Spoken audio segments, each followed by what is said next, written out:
다 함께 사도신경으로 우리의 신앙을 고백하며 9월 17일 목요일 새벽 예배를 하나님께 올려드리겠습니다.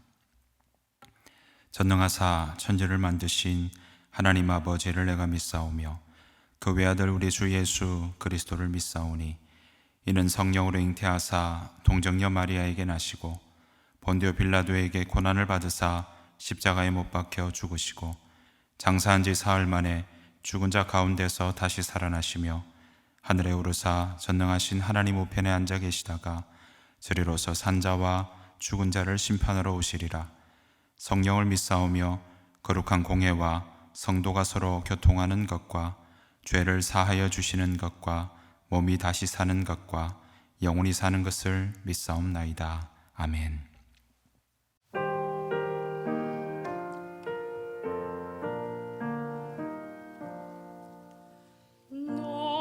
신 걱정 말아라. 주 너를 지키리.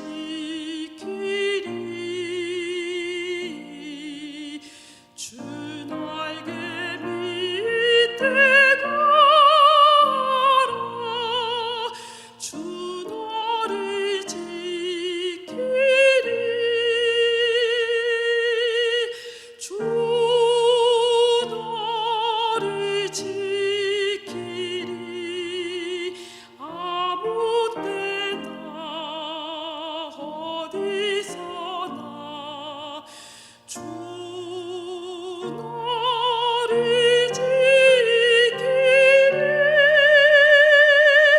늘 주시며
주 너를 지키리.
이 새벽 함께 보실 하나님의 말씀은 예레미야 32장 36절부터 44절 말씀입니다.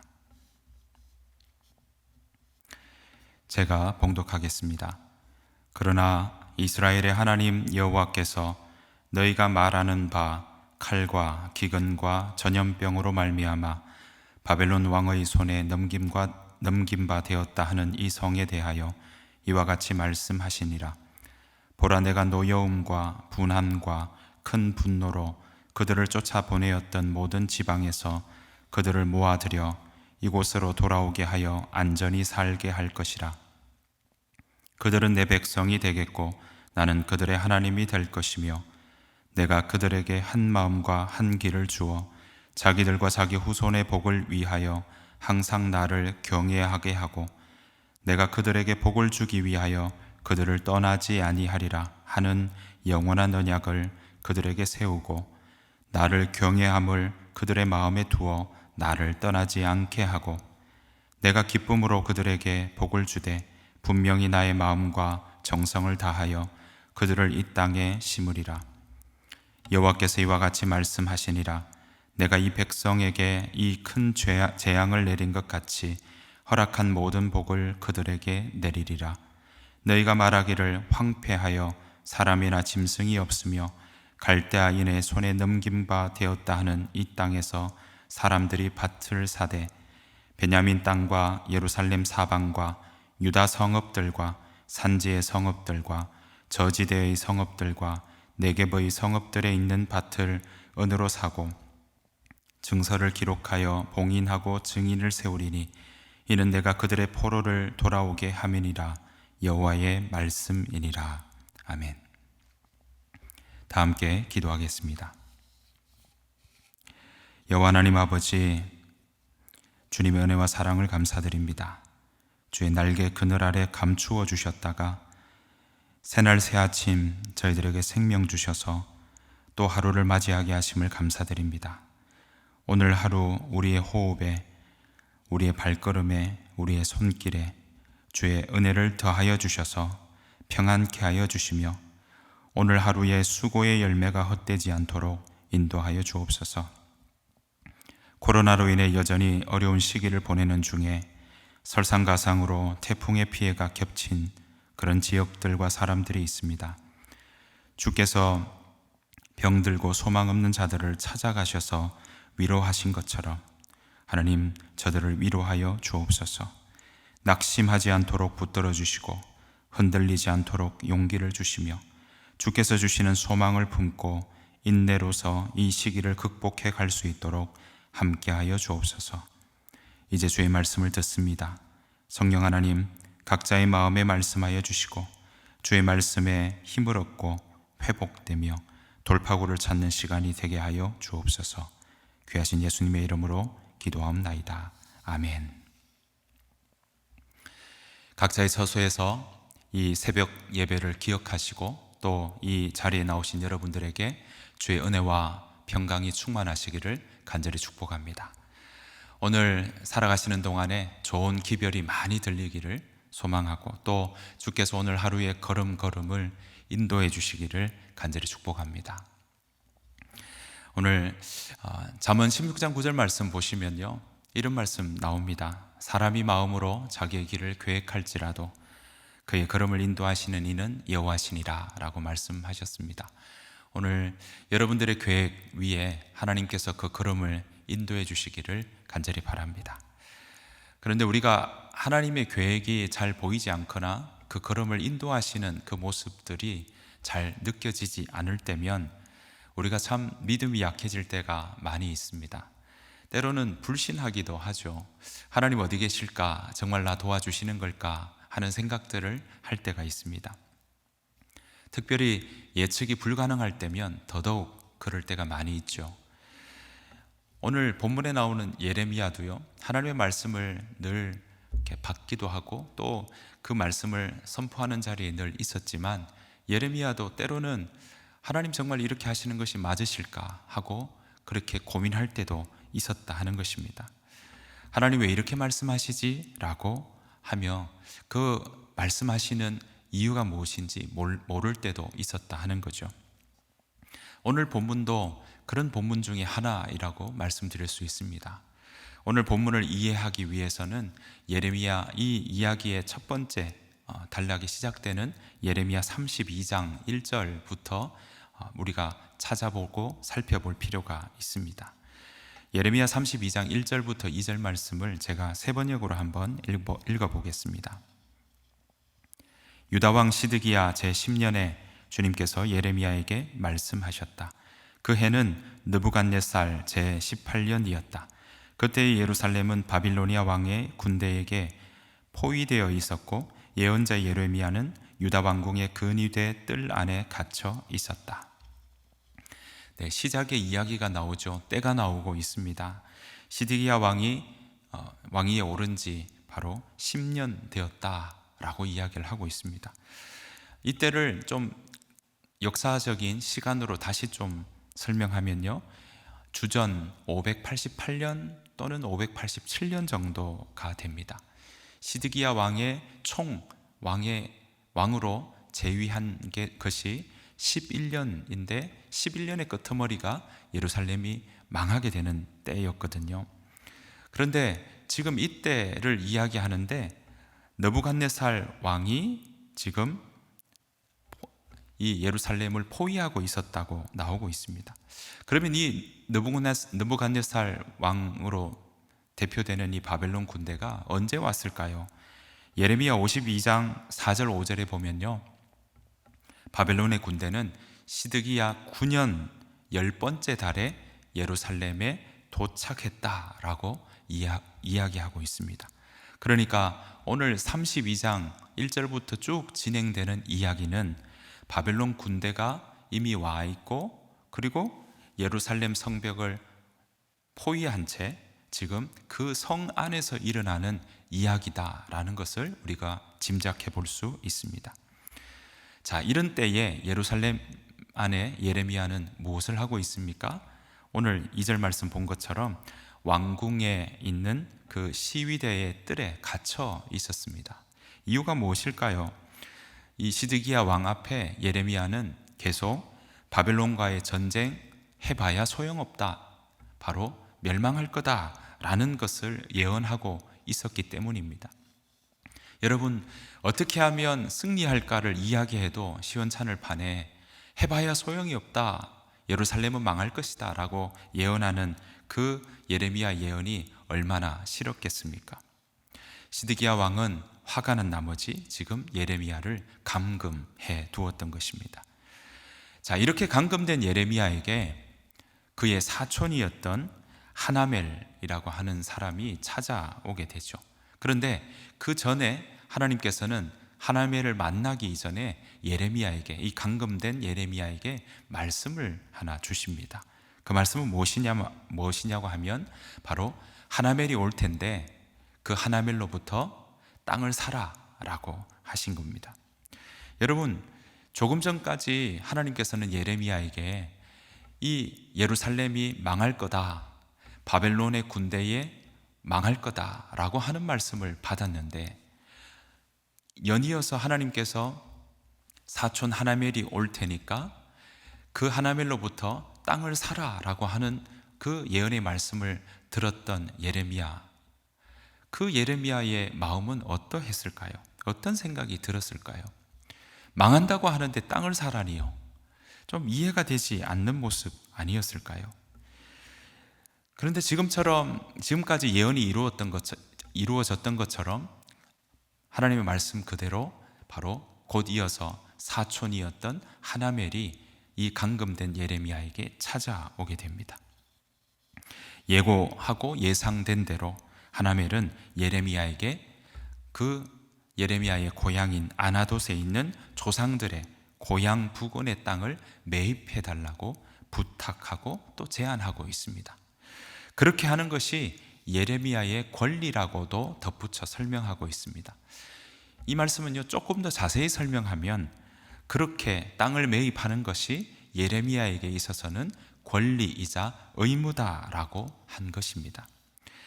여러분, 권리이자 의무라고 해도 무조건 이행하여야만 하는 것은 아닙니다. 여러분, 이 땅에서 왜 땅 사는 것이 권리이자 의무라고 할까요? 이 모습에 힌트를 얻을 수 있는 것은, 이런 풍속은, 관습은요, 룻기 4장에서도 동일하게 나오고 있습니다.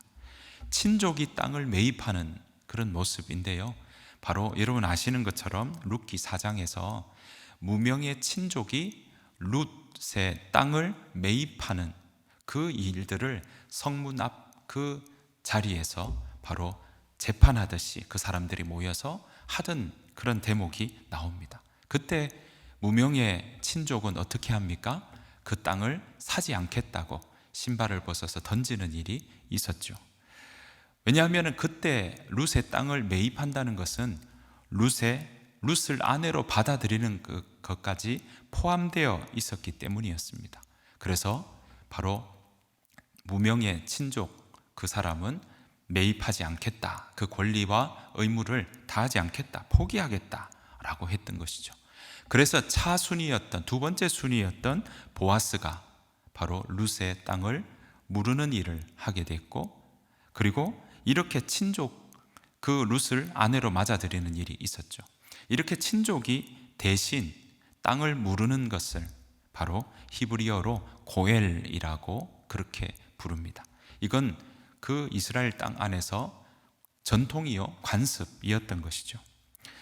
예레미야도 사촌 하나멜의 제안, 땅을 사달라, 이건 너네 예레미야의 권리이자 의무다라고 이야기를 하니까 예레미야는 그거에 대해서 당황하지 않습니다. 왜냐하면 하나님께서 먼저 그렇게 알려주시기 때문에 그렇습니다. 그래서 그 제안을 온전히 예레미야는 받아들이게 되죠. 은 17세겔을 지불하며 그 땅을 매입합니다. 그리고 증인들 앞에서 그 언약을 성사시키고요, 자신의 친구 바룩에게 이 매매 증서를 진흙 항아리에 넣어서 오래도록 보존할 것을 그렇게 이야기하고 있습니다. 여러분, 땅을 매입한 뒤에 예레미야는 하나님께 기도합니다. 32장 16절부터가 예레미야의 기도입니다. 기도의 목적은요, 하나님께 질문을 하는 겁니다. 하나님, 도무지 이해가 되지 않습니다 하는 대목인 거죠. 자, 25절 말씀 한번 보시겠습니다. 제가 세 번역으로 한번 읽어보겠습니다. 주 하나님, 어찌하여 주님께서는 이 도성이 이미 바빌로니아 군대의 손에 들어가게 되었는데 저더러 돈을 주고 밭을 사며 증인들을 세우라고 말씀하셨습니까? 이렇게 하나님 앞에 기도하며 지금 하나님께 묻고 있습니다. 여쭙고 있는 거죠. 예루살렘은 지금 바벨론의 군대로 에워싸여 있고 망하게 되었다고 하는데, 하필 이때, 그것도 동산이 아니라 부동산이지 않습니까? 밭을 매입하라고 하니 도무지 무슨 뜻인지 모르겠습니다 라고 하나님께 지금 기도로 대화하고 여쭙고 있는 것이죠.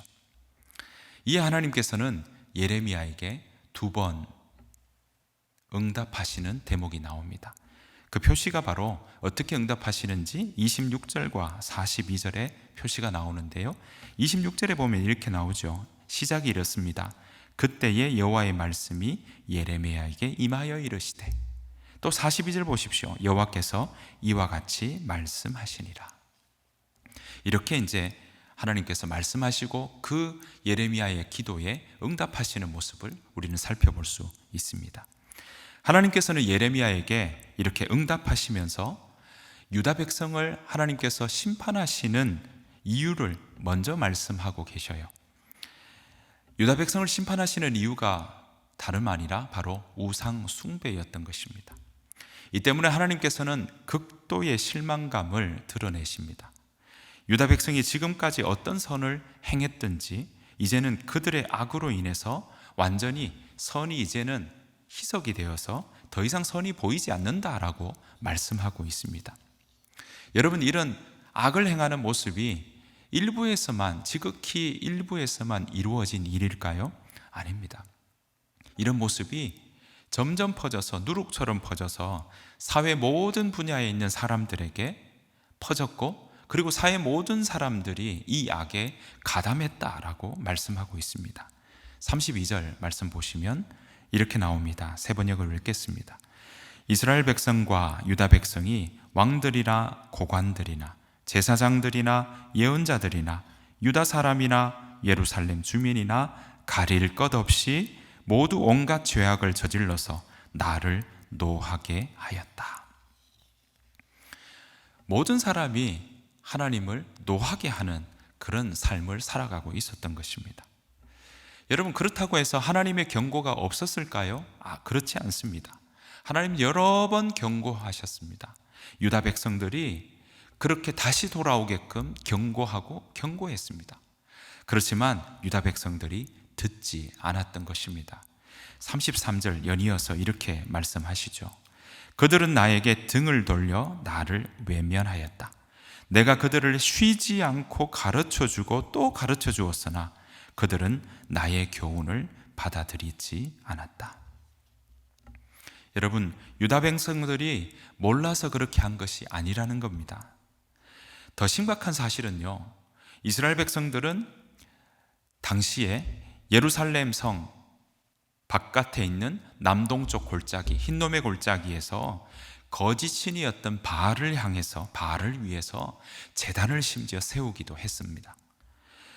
유다 백성들은 실제로 그곳에서 이방 신인 몰렉과 또 결부된 그런 일종의 아동을 태워 바치는 아동 인신 제사까지 유다 백성들은 자행을 했던 것입니다.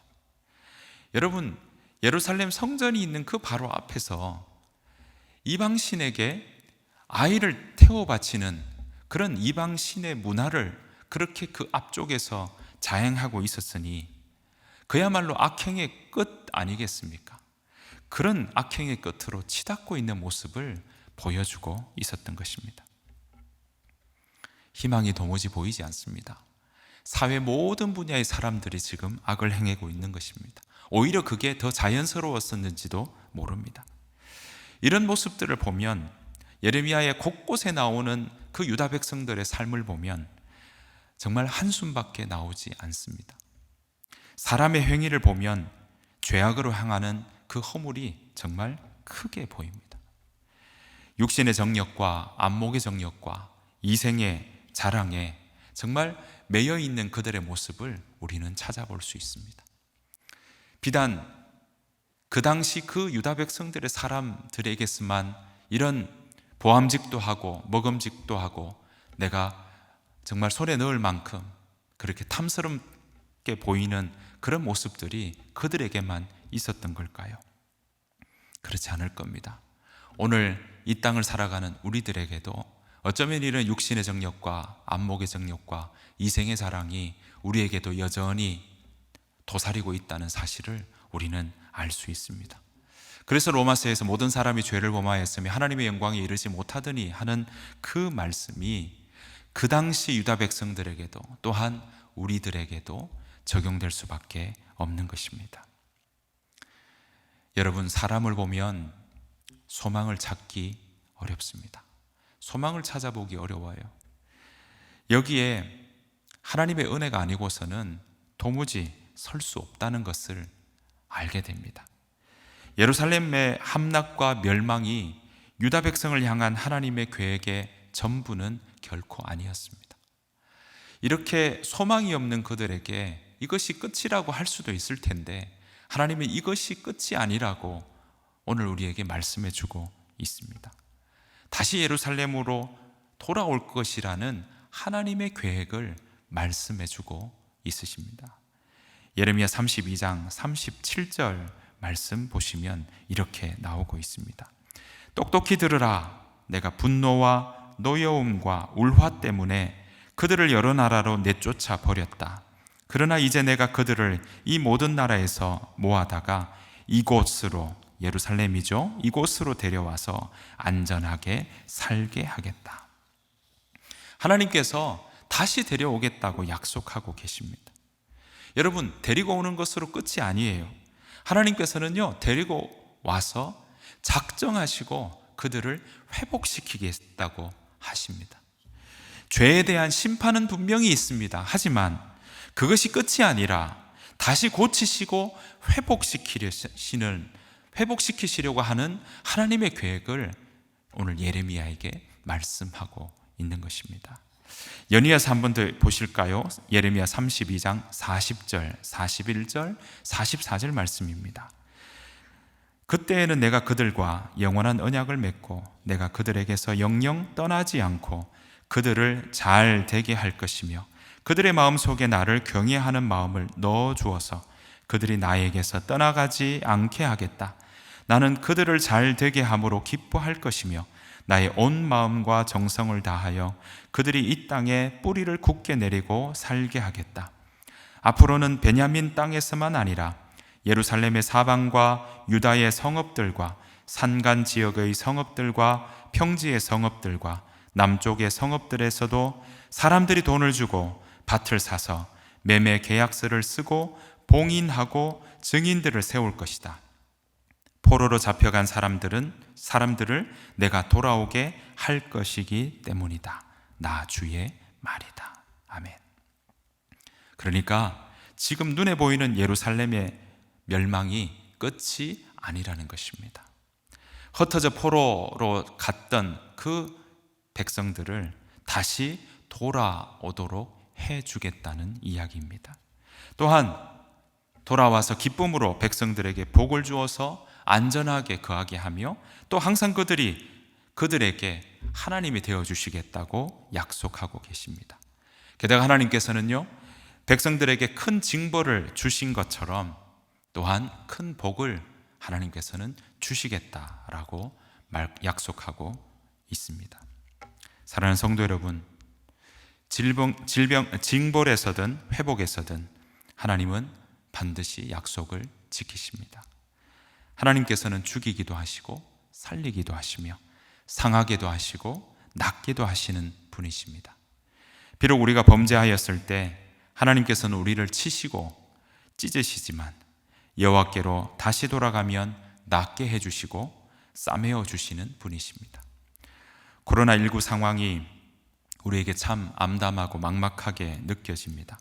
앞으로 어떻게 바뀔지 또 어떻게 대처하고 나아가야 될지 참 모르겠습니다. 답이 보이지 않아서 많은 사람들이 해결책을 찾으려 애를 쓰고 있습니다. 막막하고 답답하니까 신앙마저 흔들리고 또 그렇게 하나님을 바라보는 그런 믿음마저 그렇게 약해질 때가 참 많이 있습니다. 여러분, 하지만 사람은 장래일을 예측하고 준비할 뿐 정확하게 알 수는 없습니다. 오직 하나님만 현재와 미래의 사건들이 어떻게 펼쳐질지를 결정하십니다. 하나님께서는 무엇이든지 하실 수 있습니다. 우리의 인생 여정도 세상의 미래도 우리의 앞길도 다 하나님의 손 안에 있습니다. 그것을 믿고 그래서 그 하나님을 바라보며 걸어가는 것이 바로 신앙의 모습입니다. 사랑하는 성도 여러분, 우리가 믿는 그 하나님 좋으신 하나님이십니다. 인자와 자비가 많으신 그 하나님께서 우리를 인도해 주실 것입니다. 하나님께서 품으신 계획대로 하나님은 세상을 주관해 가실 겁니다. 우리가 해야 될 일은요, 그 하나님을 바라보고 우리가 주 안에 있는지 늘 살피는 것입니다. 세상 풍조를 따라가는 삶은 아닌지 우리가 날마다 우리 마음을 들여다보며 경계하며 살아가야 할 것입니다. 오늘 하루도 내가 주 안에, 주가 내 안에 있는 삶을 살아서 날마다 믿음 가운데 살아가는 그런 귀한 한 날 되시기를 간절히 바랍니다. 주님께서 가르친 기도로 오늘 예배 마치겠습니다. 하늘에 계신 우리 아버지여, 이름이 거룩히 여김을 받으시오며 나라가 임하옵시오며 뜻이 하늘에서 이루어진 것 같이 땅에서도 이루어지이다. 오늘 우리에게 일용할 양식을 주시옵고 우리가 우리에게 죄 지은 자를 사하여 준 것 같이 우리 죄를 사하여 주시옵고 우리를 시험에 들게 하지 마시옵고 다만 악에서 구하시옵소서. 나라와 권세와 영광이 아버지께 영원히 있사옵나이다. 아멘.